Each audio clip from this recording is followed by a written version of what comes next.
প্রচার করতে চায়, সেই জায়গাতে আজকে আপনাদের জানান দিয়ে আপনারা দেখিয়ে দিয়েছেন যে পুরো বাংলাদেশ পাহাড় হোক সমতল হোক আমরা একই মালায় কথিত থাকব।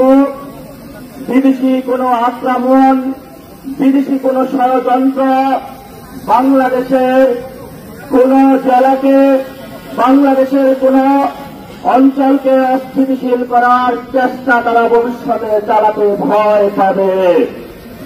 যেই পরিস্থিতির মধ্যে দিয়ে 1971 সালের পর থেকে আপনারা অতিক্রম করছেন, আমরা যখন ইতিহাসের পাতায় সেই লেখাগুলা পড়ি তখনও আমাদের ভারাক্রান্ত হয়।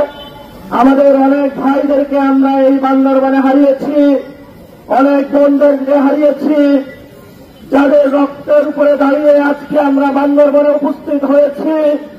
কিন্তু সেই রক্তের প্রতি আমাদের শ্রদ্ধা পোষণ যদি আমরা করতে চাই, তাহলে আমাদেরকে বাংলাদেশে একটি নতুন সংবিধান বানাতে হবে।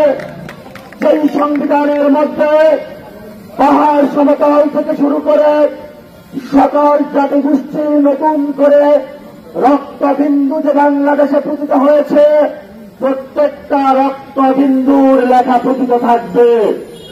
আপনারা জানেন বান্দরবনে শিক্ষা ব্যবস্থার সমস্যা রয়েছে, বান্দরবনে স্বাস্থ্য ব্যবস্থার সমস্যা রয়েছে, কিন্তু গত 15 বছরে আপনারা দেখেছেন, 15 বছর নয় 50 বছরে দেখেছেন এখানে যে রাজনৈতিক দলগুলো ছিল নিজেদের টাকাবাজিতে ব্যস্ত ছিল, ভাগ বটোয়ারাতে ব্যস্ত ছিল।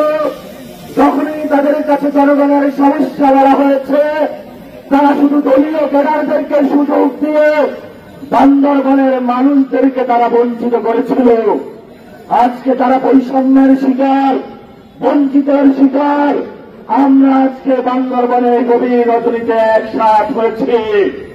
আমরা সেই সকল চাঁদাবাজদেরকে, সেই সকল দলীয় ক্যাডার বাহিনীদের হাতে ঐক্যবদ্ধভাবে আজকে আমাদের ঐক্যবদ্ধ শক্তির মাধ্যমে জানান দিয়ে তাদের হাতে আমরা ভবিষ্যতে লাল কার্ড আমরা ধরিয়ে দিতে চাই।